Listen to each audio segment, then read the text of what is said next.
حضرات گرامی میں آپ کے اور مہمانان گرامی کے درمیان حائل نہیں ہونا چاہتا، بس میں صرف آپ کو آخر میں جہانگیر بادشاہ پر مکتوبات شریف کس طرح اثر انداز ہوئی ہے بس ایک مثال عرض کر کے اجازت چاہوں گا۔ جہانگیر بادشاہ حضرت امام ربانی رضی اللہ تعالیٰ عنہ کی جدوجہد، آپ کی خاموش اسلامی انقلاب کی اس جدوجہد سے جب تنگ آیا تو اس نے اپنی اس رپورٹ کو اپنی کتاب تو اس کے جہانگیری میں لکھا۔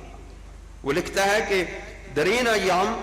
بعرض رسید کے شیخ احمد نام شخص سے در سرہن دام زرق و سالوس فروچیدہ و بسیارے از ظاہر پرستان بے معنی را سید خود کردہ، کہ حضرت امام ربانی شیخ احمد نام کے ایک شخص نے یہ خبر پہنچی ہے کہ شیخ احمد نام کے ایک شخص نے سرہند میں فریب اور دھوکے کا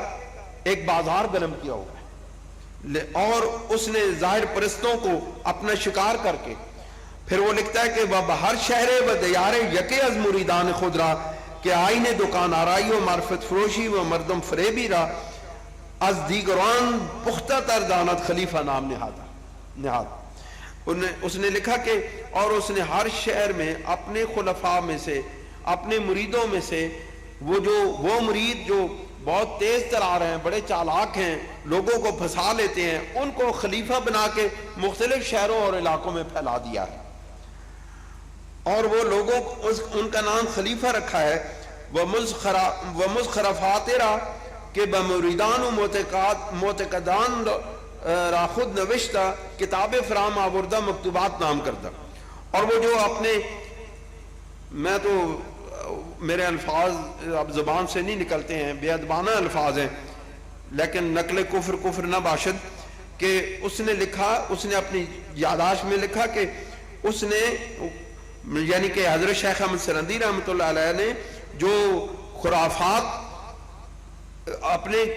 مکتوبات میں لکھ کے جو مریدوں کو بھیجتے ہیں ان کا نام انہوں نے مکتوبات رکھ دیا ہے، اور پھر کہا کہ ودران جنگ و مہمات بسا مقدمات لا تعال مرکوم گشتہ کہ بکفر و زندقہ منجرمی شود۔ وہ لکھتا ہے کہ اس میں حضرت امام ربانی رضی اللہ تعالیٰ عنہ جنگوں کے اور مہمات کے اوپر ترغیب دینے والے حالات لکھتے ہیں اور مقدمات لکھتے ہیں، اور فضول گفتگو اس میں لکھ کے اپنے مریدوں کو بھیجتے ہیں جو کفر و زندقہ کی بے دینی اور لادینی کی طرف لے جانے والی ہے۔ حضرات گرامی، اگرچہ جہانگیر کے الفاظ نہایت بے ادبانہ اور گستاخانہ ہیں جن کو یہاں دل پر پتھر رکھ کر لکھا گیا ہے، لیکن پھر بھی اس کے ایک ایک لفظ سے حضرت امام ربانی رحمۃ اللہ علیہ بالخصوص مکتوبات شریف کا خوف ٹپکتا ہوا محسوس ہوتا ہے۔ ان الفاظ سے یہ بھی ظاہر ہوتا ہے کہ مکتوبات شریف امراء و وزراء اور عوام الناس کے دلوں پر اثر انداز ہو رہے تھے اور ایک خاموش انقلاب کی بازگشت سنائی دے رہی تھی۔ جہانگیر کی خود نوشت کی آخری لائن میں آپ کے سامنے پڑھ کے اجازت چاہوں گا۔ انہیں لکھا ہے کہ صلاح علیہ رام منحصر درین دیدم کے روزے چند در زندان ادب محبوس باشد۔ انہوں نے کہا کہ یہ جو صورتحال پیدا ہوئی ہے اس میں ہم نے اصلاح کی صورتحال یہ دیکھی ہے کہ ان کو چند ایام کے لیے قید کر دیا جائے، شیخ احمد سرندی رحمۃ اللہ علیہ قید کر دیا جائے تا شوریدگی مزاج و شفتگی دماغش قدر تسکین پذیرت، تاکہ ان کی مزاج کی سختی اور دماغ کی پراگندگی کو تھوڑا سا سکون مل جائے۔ یہ جہانگیر لکھتا ہے، لیکن خوف، اندر کا خوف الفاظ بن کے باہر نکل رہا ہے، اور وہ پھر کہتا ہے وہ شورش عوام نیز فرونشینت، تاکہ عوام کے اندر جو یہ شورش پیدا ہوئی ہے، ایک بغاوت کی سی کیفیت پیدا ہوئی ہے، یہ بھی دب جائے۔ اس کا مطلب ہے کہ حضرت امام وہ خود جہانگیر اس بات کو تسلیم کر رہا ہے کہ حضرت امام ربانی رضی اللہ تعالیٰ عنہ کے مکتوبات شریف نے عوام و خواص کے اندر،